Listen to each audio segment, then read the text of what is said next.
Welcome back to the Risky Business program.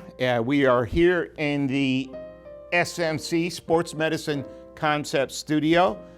They've been kind enough to sponsor our programming, and you can find them at sportsmedicineconcepts.com.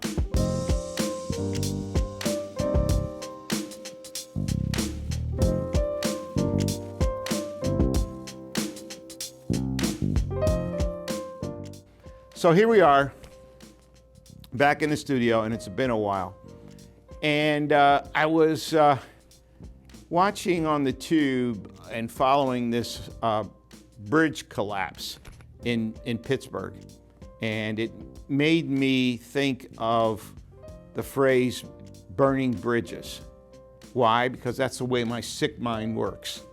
But anyhow, throughout my career, people have said to me a couple of times, you want to be careful, avoid burning that bridge.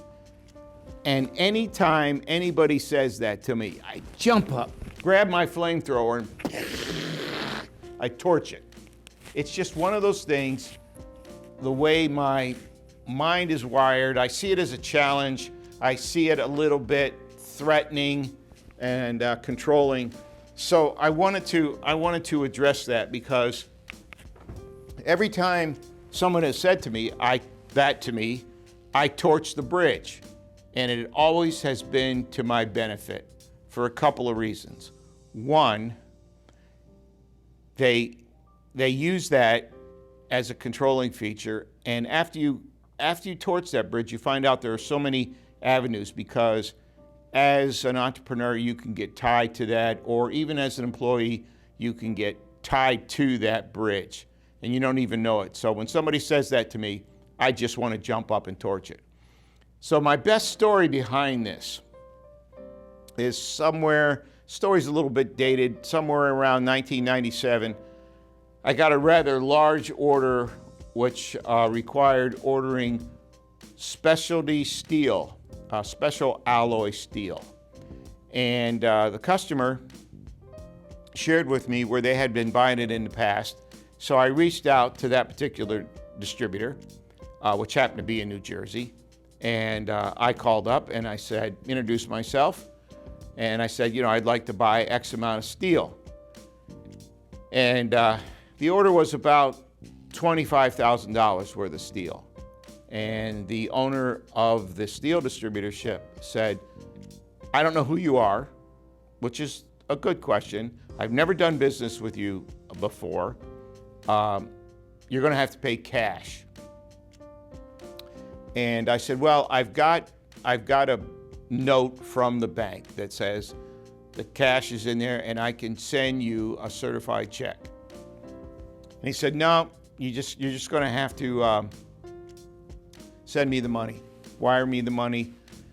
So I got a little bit upset, and he asked me how old I was. And at the time I was 47.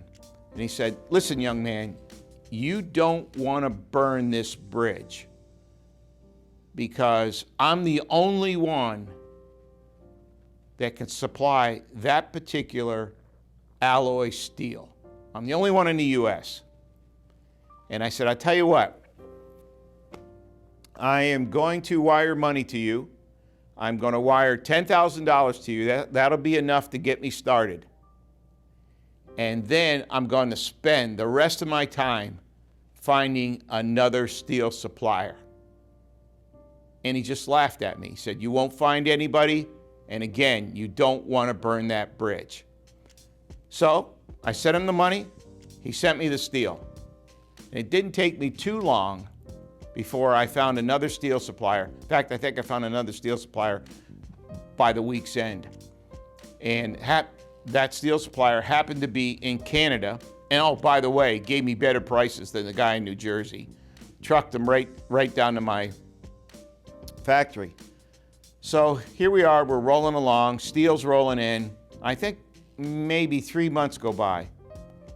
And I get a phone call from the gentleman in New Jersey, and he doesn't even remember the conversation that we had.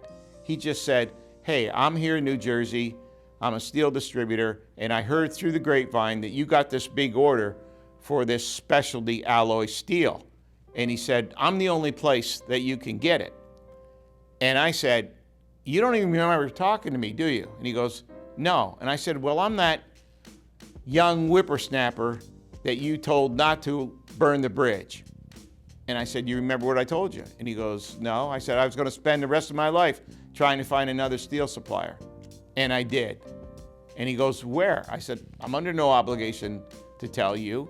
It's just that I found another supplier and I'm moving on, and goodbye. And that was the end of the conversation.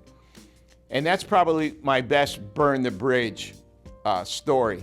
But anytime anybody says you want to avoid burning that bridge, it just lights me right up, and I want to light the bridge right up. Because what I found out is people who say that to you, it doesn't cost anything to rebuild the bridge. Usually, if you burn a bridge and you call them back and say, hey, I got a project, and I'll cut you in on the project, or we can collaborate on it, and your end is X amount of dollars, that bridge just appears again.